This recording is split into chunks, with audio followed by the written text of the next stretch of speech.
Their Dear Little Ghost by Ilya Wilkinson Petey. The first time one looked at Elspeth, one was not prepossessed. She was thin and brown, her nose turned slightly upward, her toes went in just a perceptible degree, and her hair was perfectly straight.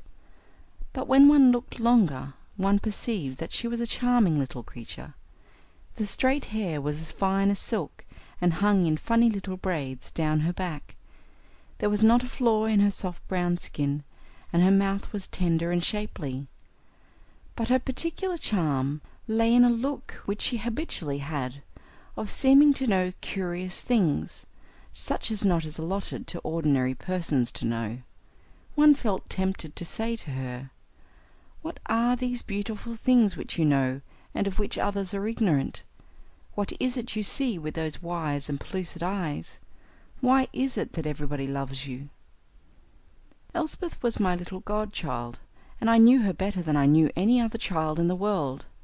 But still I could not truthfully say that I was familiar with her, for to me her spirit was like a fair and fragrant road, in the midst of which I might walk in peace and joy, but where I was continually to discover something new. The last time I saw her quite well and strong was over in the woods, where she had gone with her two little brothers and her nurse to pass the hottest weeks of summer. I followed her, foolish old creature that I was, just to be near her, for I needed to dwell where the sweet aroma of her life could reach me. One morning when I came from my room, limping a little because I am not so young as I used to be, and the lake wind works havoc with me, my little godchild came dancing to me, singing, "Come with me and I'll show you my places, my places, my places."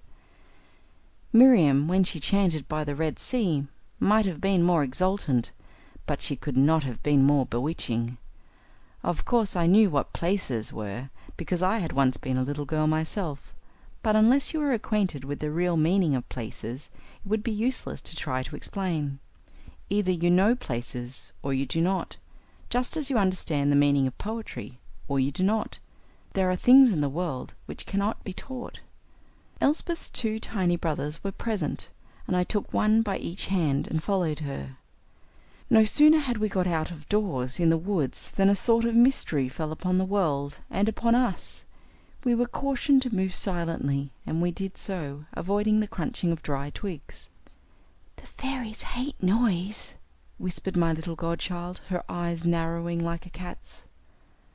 "I must get my wand first thing, I do," she said in an awed undertone. "It is useless to try to do anything without a wand." The tiny boys were profoundly impressed, and indeed so was I. I felt that at last I should, if I behaved properly, see the fairies, which had hitherto avoided my materialistic gaze. It was an enchanting moment, for there appeared just then to be nothing commonplace about life. There was a swale near by, and into this the little girl plunged. I could see her red straw hat bobbing about among the tall rushes, and I wondered if there were snakes. "Do you think there are snakes?" I asked one of the tiny boys. "If there are," he said with conviction, "they won't dare hurt her." He convinced me. I feared no more. Presently Elspeth came out of the swale. In her hand was a brown cat-tail, perfectly full and round. She carried it as queens carry their sceptres, the beautiful queens we dream of in our youth. "Come," she commanded, and waved the sceptre in a fine manner. So we followed, each tiny boy gripping my hand tight. We were all three a trifle awed. Elspeth led us into a dark underbrush. The branches, as they flew back in our faces, left them wet with dew. A wee path made by the girl's dear feet guided our footsteps. Perfumes of elderberry and wild cucumber scented the air. A bird, frightened from its nest, made frantic cries above our heads. The underbrush thickened. Presently the gloom of the hemlocks was over us, and in the midst of the shadowy green a tulip tree flaunted its leaves. Waves boomed and broke upon the shore below. There was a growing dampness as we went on, treading very lightly. A little green snake ran coquettishly from us. A fat and glossy squirrel chattered at us from a safe height, stroking his whiskers with a complacent air. At length we reached the place. It was a circle of velvet grass, bright as the first blades of spring, delicate as fine sea ferns.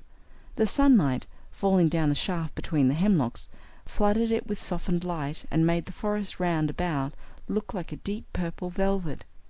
My little godchild stood in the midst and raised her wand impressively. "This is my place," she said with a sort of wonderful gladness in her tone.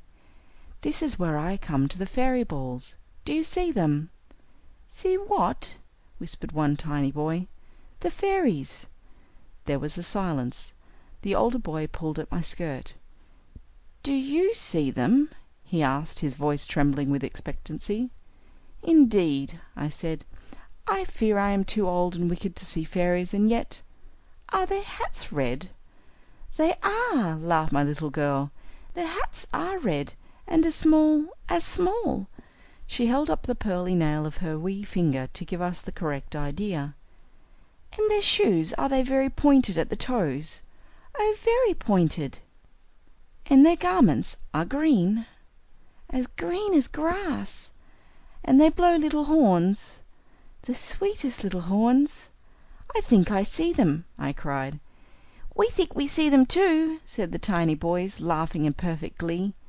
"And you hear their horns, don't you?" my little godchild asked somewhat anxiously. "Don't we hear their horns?" I asked the tiny boys. "We think we hear their horns," they cried. "Don't you think we do?" "It must be we do," I said. "Aren't we very, very happy?" We all laughed softly. Then we kissed each other, and Elspeth led us out, her wand high in the air.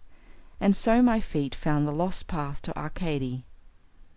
The next day I was called to the Pacific coast, and duty kept me there till well into December. A few days before the date set for my return to my home, a letter came from Elspeth's mother.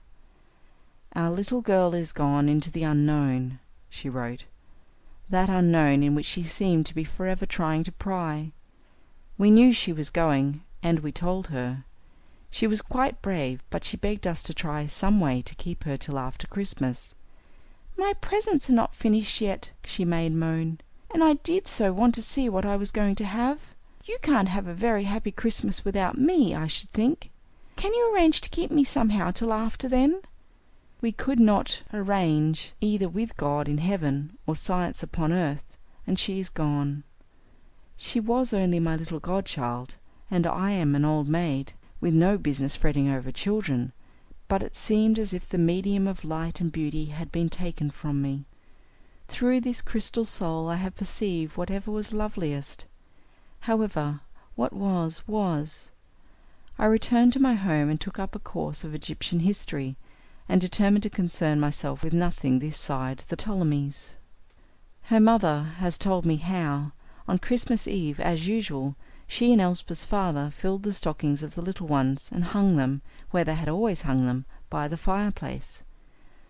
They had little heart for the task, but they had been prodigal that year in their expenditures, and had heaped upon the two tiny boys all the treasures they thought would appeal to them. They asked themselves how they could have been so insane previously as to exercise economy at Christmas time, and what they meant by not getting Elspeth the auto-harp she had asked for the year before.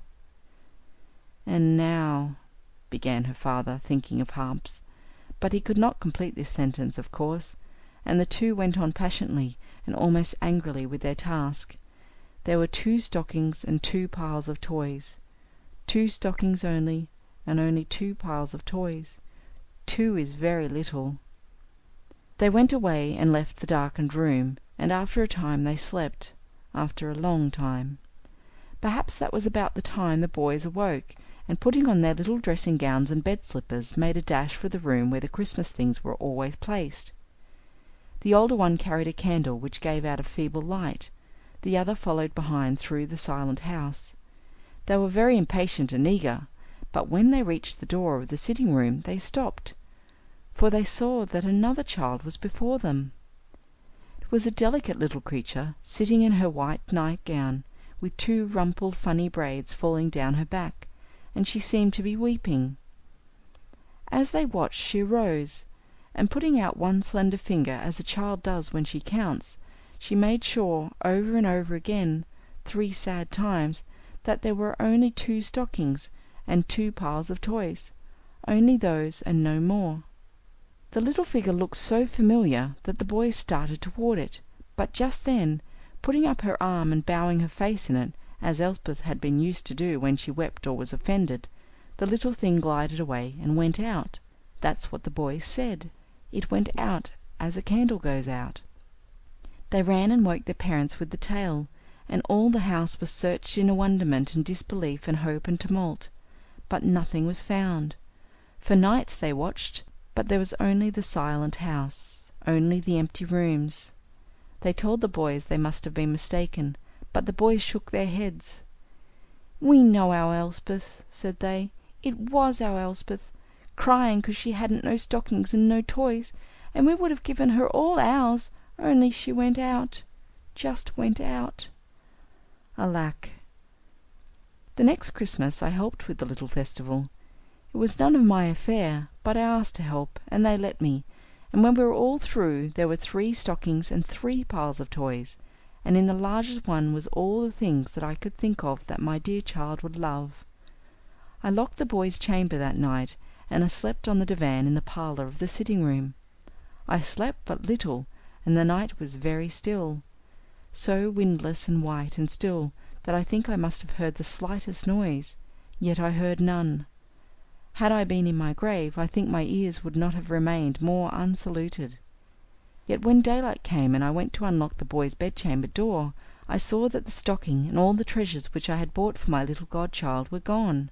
There was not a vestige of them remaining. Of course we told the boys nothing. As for me, after dinner I went home and buried myself once more in my history, and so interested was I that midnight came without my knowing it. I should not have looked up at all, I suppose, to become aware of the time, had it not been for a faint, sweet sound as of a child striking a stringed instrument. It was so delicate and remote that I hardly heard it, but so joyous and tender that I could not but listen. And when I heard it a second time, it seemed as if I had caught the echo of a child's laugh. At first I was puzzled.